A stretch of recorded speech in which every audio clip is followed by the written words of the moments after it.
तो शुरू से पढ़ते हैं। हेलो स्टूडेंट्स, आज के जो टॉपिक है वो है प्रथम विश्व युद्ध के परिणाम और उसके अलावा राष्ट्रसंघ की स्थापना।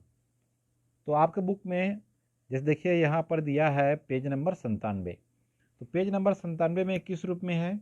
तो पेज नंबर 97 में देखो ये वर्साई की संधि के परिणाम के रूप में है।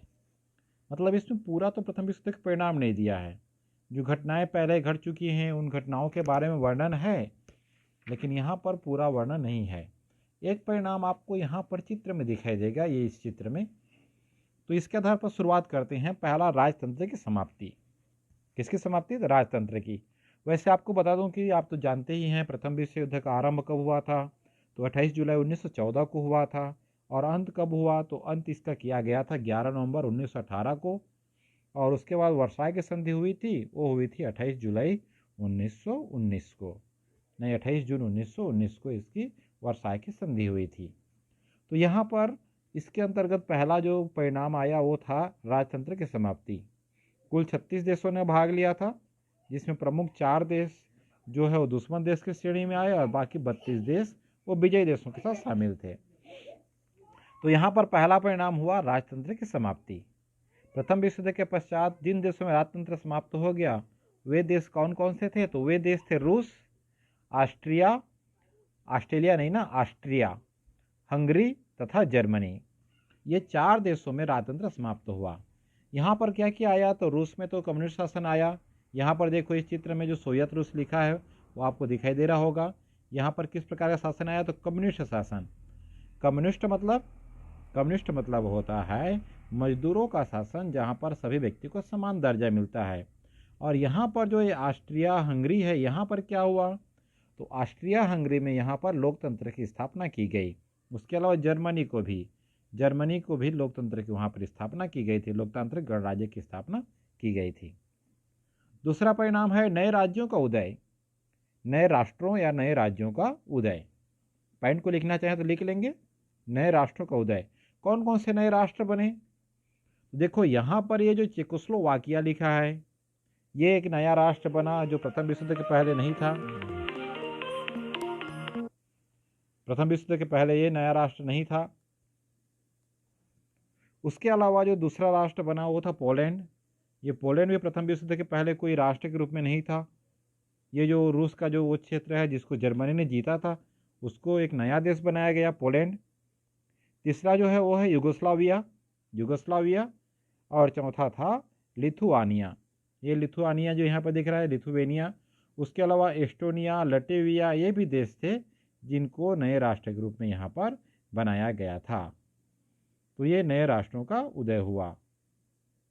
तो इसमें आप इस नक्शे के आधार पर क्या क्या देख सकते हैं? तो नक्शे के आधार पर लिख सकते हैं चेकोस्लोवाकिया, पोलैंड, लिथुवेनिया और लटेविया, एस्टोनिया लिख सकते हैं। ये जो है नए राष्ट्र बने थे। उसके बाद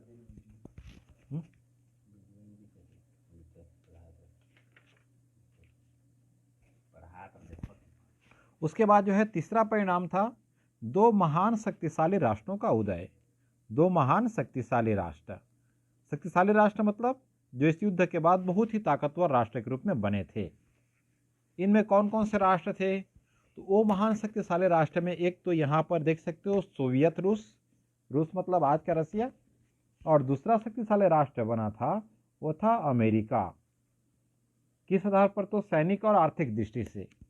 प्रथम विश्व युद्ध के पश्चात अमेरिका सैनिक और आर्थिक दृष्टि से विश्व का सबसे महान शक्ति बन बैठा। उसके बाद जो है साम्यवादी क्रांति जो हुई थी, साम्यवादी क्रांति, रूसी क्रांति, जो हम लोग अगले पाठ में पढ़ेंगे, उस क्रांति के अंतर्गत महान शक्ति के रूप में रूस भी एक ताकतवर देश बना। तो ये 2 नए राष्ट्रों को उदय हुआ। तो ये तीसरा उसका परिणाम है। चौथा और मुख्य परिणाम है जनधन का विनाश। चौथा और मुख्य परिणाम क्या है? तो जनधन का विनाश है। जनधन का विनाश मतलब कितने लोगों के नुकसान हुआ, कितना लोग मारे गए, ये सब ये जनधन की विनाश कहलाता है। ये कहाँ पर दिया है? ये आपके बुक में जो है वो मिलेगा आपको 83 पृष्ठ में। कितने पृष्ठ में? पेज नंबर 83 में। 83 में जब आप निकालेंगे तो यहाँ पर लोगों के विनाश का वर्णन यहाँ पर है। किसका वर्णन है? लोगों के विनाश का वर्णन है। इस तरीके से यहाँ पर किस किस देश से कितने कितने लोग मरे, कितने लोग लापता हुए, बंदी बनाए लोगों की संख्या, ये सब आपको दिखाई देगी।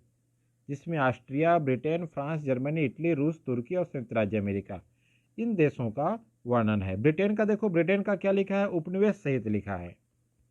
तो यहाँ पर देखो कुल मिलाकर जो है युद्ध में 6,50,00,000 सैनिकों ने भाग लिया था। कितने सैनिकों ने भाग लिया था? 6,50,00,000 सैनिकों ने भाग लिया था।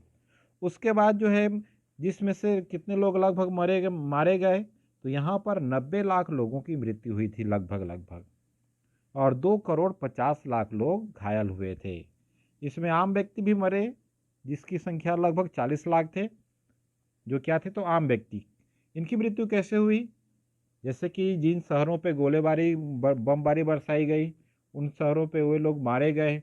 उसके अलावा वहाँ पर भुखमरी के कारण से और कई महामारियाँ फैली, बीमारियाँ फैली, जैसे मरे हुए लोगों के सड़ने से, बदबू से, आदि से, गोले बारूद से, ये बीमारियों से जो है इन सब से 40 लाख लोगों की मृत्यु हुई थी। पांचवा इसका परिणाम है राष्ट्रसंघ की स्थापना। एक अंतर्राष्ट्रीय संस्था के रूप में पांचवा परिणाम क्या है तो राष्ट्रसंघ की स्थापना। राष्ट्रसंघ, इसका स्थापना हुआ था 10 जनवरी 1920 को। कितने देशों ने मिलकर किया था?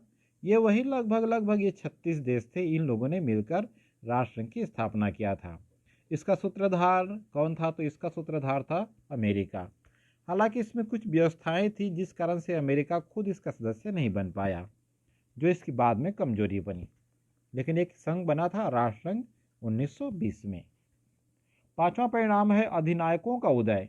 नहीं, छठवां परिणाम क्या है तो अधिनायकों का उदय। अधिनायक मतलब तानाशाह, जिसमें हम लोग आगे जो द्वितीय विश्व युद्ध वाले पार्ट में समझेंगे, इसको जानेंगे। वहाँ पर दो तानाशाह उत्पन्न हुए थे, एक का नाम था हिटलर और दूसरे का नाम था मुसोलिनी। एक का नाम क्या था तो हिटलर था और दूसरे का नाम क्या था तो मुसोलिनी। इनके पूरा डिटेल हम लोग द्वितीय विश्व युद्ध के पहले वाले पार्ट में हम लोग पढ़ेंगे, हिटलर मुसोलिनी के उत्कर्ष का जो पार्ट है उसमें, दो विश्व युद्धों के बीच वाले पार्ट में। उसके बाद जो सातवां परिणाम है वह है जीवन स्तर में सुधार। जीवन स्तर में सुधार के लिए यहाँ पर जैसे कि सामान्यतः पुरुष जो है वो तो कम थे, तो महिलाएं जो है और फैक्ट्री में काम करने लगी, तो इससे जो है महिलाएं और पुरुष अब घर दोनों काम करने लगे, जिससे उनकी आमदनी बढ़ी, जिससे उनका जीवन स्तर बढ़ा। उसके अलावा सरकारें जो है वो भी अब कुछ लोक कल्याणकारी कार्य करने लगे, जैसे मादक हानिकारक पदार्थों की बिक्री पर रोक लगाने का प्रयास किया गया, ताकि देश का धन है वो अच्छे कार्यों पर उपयोग हो सके। उसके अलावा जो बाल श्रमिक थे, महिलाओं के हित के लिए भी कई कानून बनाए गए। क्यों? क्योंकि पुरुषों की आबादी तो बहुत कम हो गई थी युद्ध के कारण से, तो वहाँ पर महिलाओं और बच्चों को काम पर लगाया जाता था, तो उसके लिए थोड़ा सा उनका महत्व बढ़ा। और उसके बाद जो है ये अंतिम परिणाम इसका जो है वो है महिलाओं की दशा में सुधार। महिलाओं की दशा में सुधार मतलब महिलाओं के महत्व में क्या हुई तो वृद्धि हुई। जो पहले महिलाओं को घर के अंदर के काम के लिए उनको भी मतलब मजबूर किया जाता था, और ये माना जाता था कि वो सिर्फ घर के काम करने के लिए ही बने हैं, लेकिन यहाँ पर अब जो है उनका महत्व बढ़ गया। अब महिलाएं फैक्ट्री में जाकर भी काम करने लगीं, जैसे हम यहाँ पर चित्रों में देखे हैं। चित्रों में हमने इन सबको देखा है कि महिलाएं किस तरीके से फैक्ट्री में काम कर रही हैं। कहाँ पर है तो इस तरीके से ये देखो, इन चित्रों में है ब्रिटेन में बम बनाने कारखाना में महिला कामगार लगाए गए हैं, कामगार मतलब मजदूर। उसी तरीके से यहाँ पर देखो लोकतंत्र के लिए और महिलाओं ने मताधिकार या वोट देने के अधिकार के लिए भी आंदोलन किया। तो इस प्रकार से इन महिलाओं के इनके जो है महत्व में वृद्धि हुई। तो आज के लिए बस इतना ही। फिर बाकी जो है राष्ट्रसंघ की स्थापना और राष्ट्रसंघ के बारे में पूरा डिटेल से हम लोग अगले दिन जानेंगे, अगले क्लास में।